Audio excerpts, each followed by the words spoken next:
Welcome to today's episode of Business Benefits of Choosing a Sustainable Partner, especially in the B2B relationships, where we explore how today's business leaders are building smarter and more resilient companies. I'm also very thrilled to be joined by a sustainability expert today to talk about why more businesses are treating this as a strategic priority rather than just a checkbox. So here we have Judith Ruppert-Zoltowski, a sustainability expert on how companies can maximize their potential. So welcome, Judith. Thank you, Vivian. Thanks for having Thank, me. thank you so much for joining me here today. So to kick off, I would love to talk a little bit about or what sustainability actually means for companies choosing vendors and service providers today. It's a really interesting question because what do you think of when you think about sustainable procurement? Do you usually think of a sustainable supplier, or do you think of the product that you're procuring? I mainly think about the product.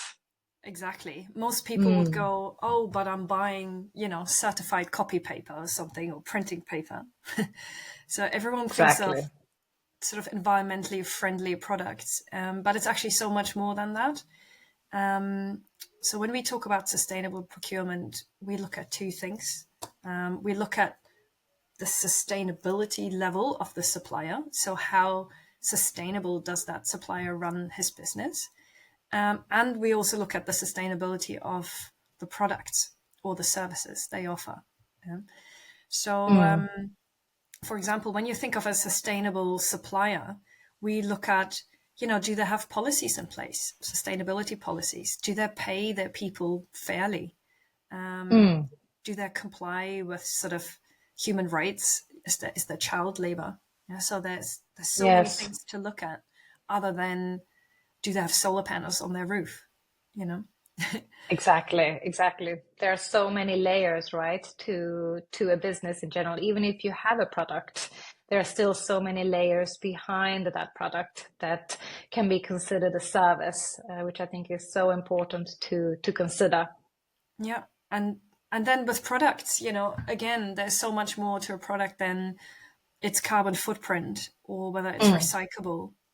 We also want to think about how was it produced? Was it produced by children? Hopefully not. Were the people who produced it paid fairly? How are the people treated who work there? Are they provided with health and safety equipment, for example?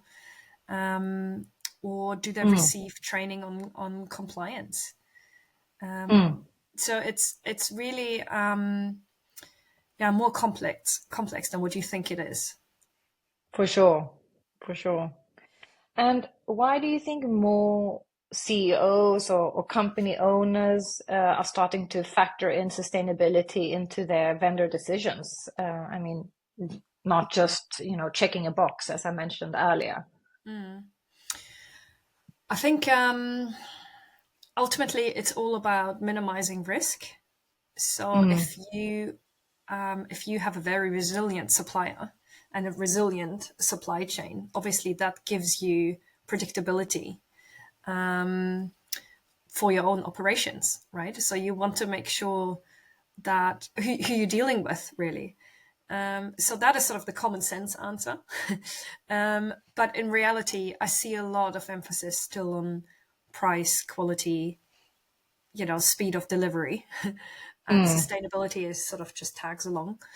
However, saying that with, rating agencies like EcoVadis, who we both know, sustainability has been over the last sort of almost 20 years has been pushed down into the supply chain more and more. So companies are requesting their own suppliers to be sustainable in order to get a good EcoVadis rating. And then those suppliers then request their suppliers to be sustainable so they get a good EcoVadis rating. So there's been really this nice sort of trickle down effect because of players like EcoVadis. Yes, yes, and we're going to jump in a little bit on EcoVadis later because obviously we as a company, GlobeDesk, we are part of the EcoVadis group. And I think this is such an interesting topic in itself, and I'm wishing always more companies to join in this sort of sphere. It can have huge benefits, in my opinion. But a little bit before that, I think it's what I get hit most with in terms of questions related to sustainability is always that it adds cost to companies. So where do you actually see it might actually cut in costs, especially like in the B2B world, the service world? It's, I think the most commonly cited point is always, will I save energy? And yes, it does make sense. If you start optimizing your processes and you find out a way of producing more efficiently, then yes, you will cut your energy costs and therefore your carbon emissions. So energy is like the most obvious one. But Mm, I think it can also cut costs in different places. So, for example, in a lot of countries, companies are being fined if they disregard environmental or health and safety regulations. So, by having a very solid sustainability management system or compliance management system in place, you can actually not sort of save costs, but avoid costs, by having to mm, pay fines for, let's say, pollution or for any health and safety accidents, or maybe for disregarding any sort of labor and human rights regulations. Yeah, so that's sort of a less obvious one. mm. Another one would be, I guess, staff retention. I think people underestimate, and this is more now your neck of the woods. um, Yeah. Staff retention is a huge one. Um, Mm. I think just having to rehire and retrain new staff is such a costly and time-consuming process, that if you actually manage to provide fair and decent working conditions and therefore reduce your staff turnover, you can save a lot of money. And this is I not something completely people, agree. typically associate with sustainability. But it is No, I agree. And very much the socioeconomic aspects of sustainability, right? Which I think perhaps is weighs quite heavily in my industry, at least when I look into making sure that people are working with outside companies in different countries and so on to ensure that wherever they live or work could be their home environment, like many of us are, to make sure that that one is fair and comfortable on a physical level, but also on a mental level, right? You have to really consider yeah. all of these aspects and include that into the sustainability um, bubble. Community, yeah, exactly. And Mm, it's much more than providing a fruit basket, um, and I don't exactly, know, Friday night drinks. It's there's a lot you can exactly. do. Yeah, So yes, yes, I find that very interesting. But I also think that on my side, where I talk to a lot of customers, they talk a lot about customer trust and how does sustainability influence employer branding or retention? yeah. I think it plays a huge role for Gen Z, or Mm. who's afterwards Gen Alpha, I guess. um, Yeah. yeah, I think a lot of young people now specifically look for sustainable companies. Yeah, whether that means that they make sustainable products or offer sustainable Mm, services, or whether that means that they actually are celebrated for their mm, sustainability, activities. So, so it's not only, I think it's not only for identifying potential employers, but also, as you said, to retain current staff as well, because people, like I said earlier, it just the fruit basket doesn't cut it anymore. I think people are starting to demand more and more from employers. For example, am I allowed to have a flexible work arrangement?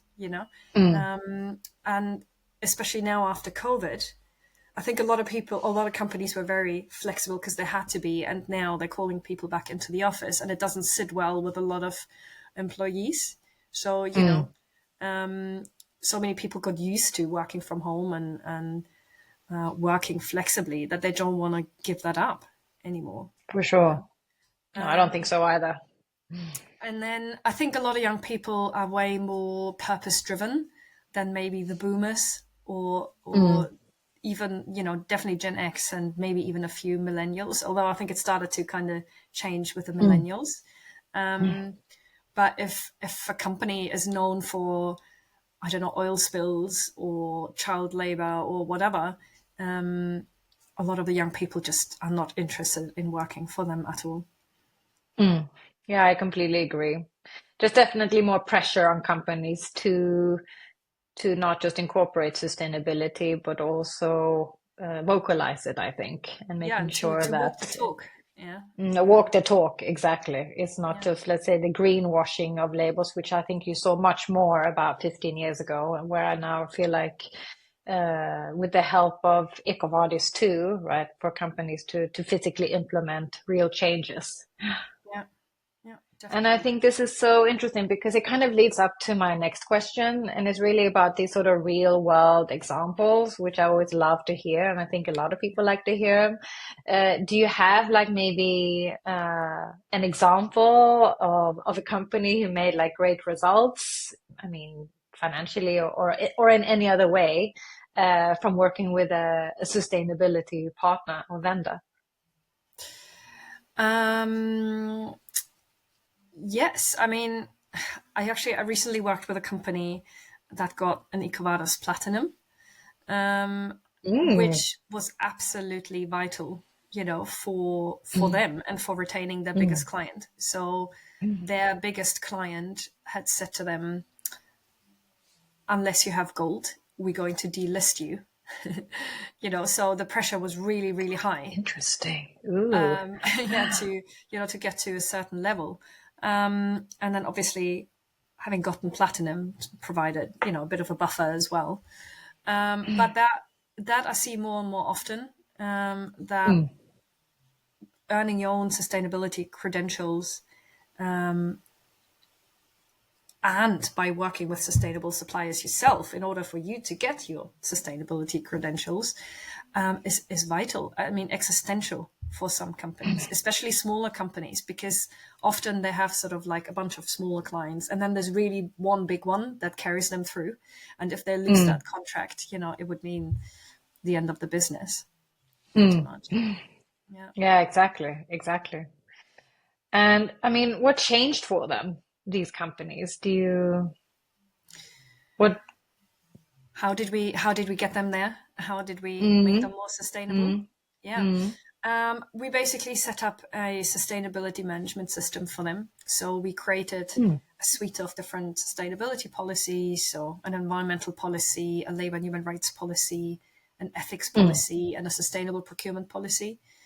mm, We also set them up with certain documents, like management system documents, like an employee handbook, a procurement handbook, a health and safety nice. manual, and the complete sustainability training program.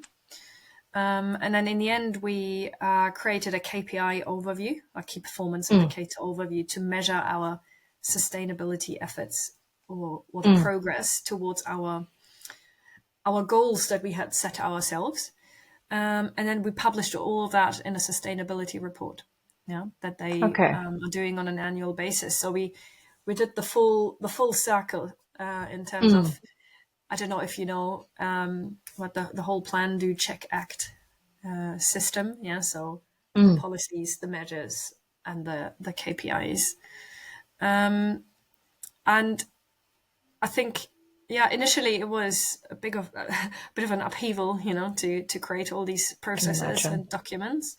But ultimately, it cemented sustainability into their operations, and Mm, therefore they can then, pass that on to their suppliers, or sort of push their own suppliers to develop that sort of level of sustainability maturity, and then hopefully eventually the entire value chain will be sustainable.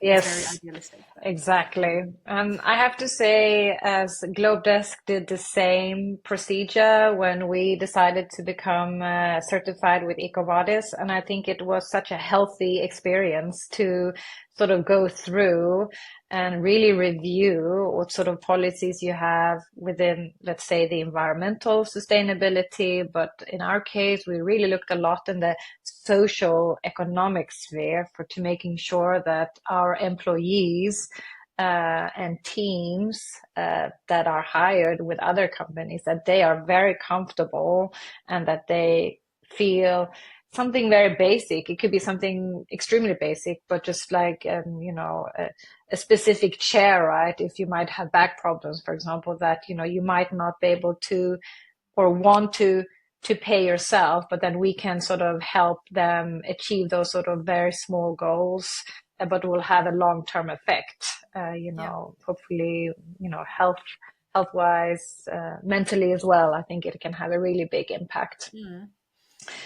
But yes, and I have to say also in my line of work, I do speak to a lot of people that are skeptical Yeah. to the sustainability sector or potentially even certifications or Mm. working with sustainability partners like GlobeDesk. So I'm very curious on your end. I mean, what is your like one-liner pitch to My these elevator pitch. people, to skeptical founders and company owners? Um, yeah, I think the cheesy one, the cheesy one-liner Mm, would be there is no planet B. Yeah. yeah. um, what I usually when I pitch, or when I go into a pitch, what I usually say is, don't worry, I'll teach you the rules of the game, and Mm, then I'll help you establish a systematic sustainability management system. That seems very mm, grand, but I mm. think the issue is that people don't really know where to start. And I think if you give them a framework that they can hang on to, it's suddenly I much agree. less scary. Yeah. So, I agree. this is sort of what I consider my job description, that I translate sustainability into day-to-day actions for my Mm, clients. mm. Yeah, exactly. No, well, thank you so much. That wraps up our conversation. So, a big thank you to you, Judith, for your inspiration and your insights and your expertise into this topic. I think it's really important to emphasize that sustainability is just not a trend, but it's, a really competitive edge for many companies. So, That is true. Thank you very yes. much for having me. Thank you. And if you have enjoyed this episode, make sure to subscribe and share it with a colleague or leave a comment. And if you're curious about how your company can benefit from a more sustainable partnership, do visit our website and we would love to hear from you. Thank you so much for tuning in and see you next time.